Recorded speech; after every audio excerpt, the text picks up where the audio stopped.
Do you know you can be able to bake your own cookies at home and still have the best, the sweetest, and the perfect texture for that? In this video, I'll be showing you how to make that in less than 10 minutes. Keep watching.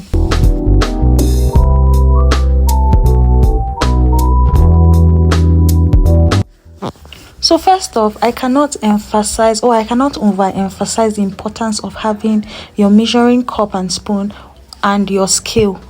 Largely, your scale is very, very important. It gives you a more precise measurement, but if you don't have that, you can always use your measuring cup. But today I'll be using a mixture of both, and I'll be starting with my scale. So you always want to make sure that your scale is at 0, even with your bowl on top of it. You don't want to have your scale at 0 before you put your bowl. You want to make sure that you want to put your bowl on top of your scale before you start any measurement.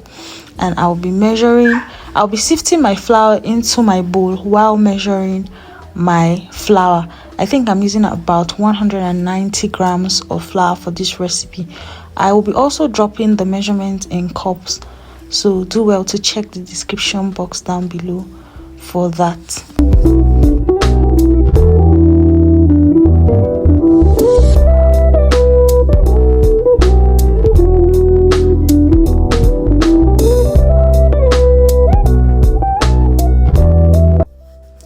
Next up, I'm going to be going in with my baking soda. We're not using baking powder for this recipe, just baking soda. And I always love to sift my baking soda, whether baking powder or baking soda, whatever I'm using, I always love to sift it just in case of any lumps or dirt. Then we'll be using butter. Now, this is margarine, but for the best results for your cookies, I'll always recommend you use butter, unsalted butter. But I don't have that accessible, so I'm using margarine. I'll be measuring my margarine on my scale. Like I said, all the measurements and ingredient lists will be in the description box. So I'm just trying to get the exact measurements for that. I measured my butter. I'll go ahead and measure my sugar. I'll be using 2 types of sugar for this recipe. I'll be using the white granulated sugar and the brown sugar. Now I have a recipe of how to make your brown sugar on my channel. Just check the card right up by the right hand side of this video, or you can do well to check my previous video and you would see the recipe. Then I go along to mix and mix and mix. At this point I was having a tough time with the bowl because it was small, so I moved it to a bigger bowl to ensure that I mixed properly. So you want to combine your butter and your sugar to mix very, very well before you go in with 1 egg. You want to go in with your egg and continue the mixing process until everything is thoroughly combined together.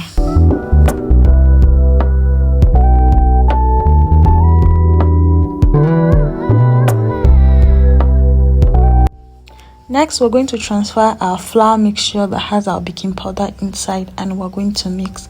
Now, what you want to be doing at this point is folding your flour into your batter.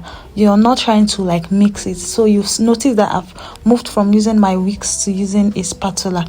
I just want to make sure that everything is thoroughly combined. You don't want to over mix your batter, else your batter is going to be really dense, or your cookies will rather be dense. So you just want to combine until the wet ingredient has mixed with the dry ingredient.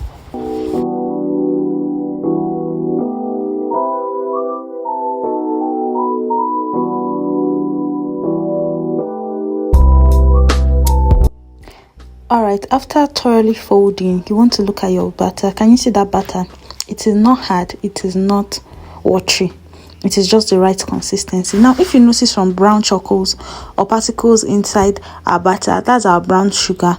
It will thoroughly melt when it gets into fire, and so that's fine. So next thing, because we're making chocolate chips cookies, we'll go in with some chocolate chips. At this point, you want to add just enough to your desired consistency actually, but I don't want to make it too much because I'll still use it for topping. So this was okay for me. Next, I'm going to get my pan ready. Now, I'm using this pan I used to bake cake. You should know this pan, or you should be familiar with it. If you're not, you can just go to any baking store and ask them for a cake pan and they'll give this to you. And then I lined my pan with some baking paper or parchment paper, as you know. Then I picked my flour and begin to roll it into balls. Sorry, not my flour at this point. I've picked my dough, begin to roll it into balls, and then I put into my pan. Now you want to give enough space in between each dough you drop, because it will rise, so that it gives it space to rise. Then I go ahead to top with some extra chocolate chips. Now this is totally optional, but just because I want it extra. Then to our pan, or to our pot rather, on our stove top, we'll be doing this on very low heat. I'm using some salt. You can use whatever. You can use sand, you can use an iron rack. This is just to put a demarcation between the pot and the pan. We don't want it directly on the pot.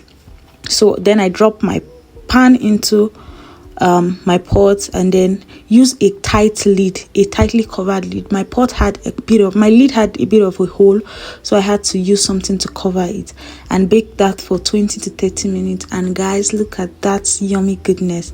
Our cookies are ready. Totally yummy, totally gorgeous, just the best. Who could have thought you could do this with just your pot, right? With no mixer, just simple ingredients you can find. You can be able to do this for your kids to take to school. You can do this for your visitor. You can do this and keep in your pantry. It could be little snacks you could snack on, and you'll be able to have something you can enjoy that you made by yourself with no nonsense added. So if you found this video helpful, please make sure you recreate this video. Don't forget to subscribe, don't forget to like, share and comment, and I'll see you in my next one. Bye guys.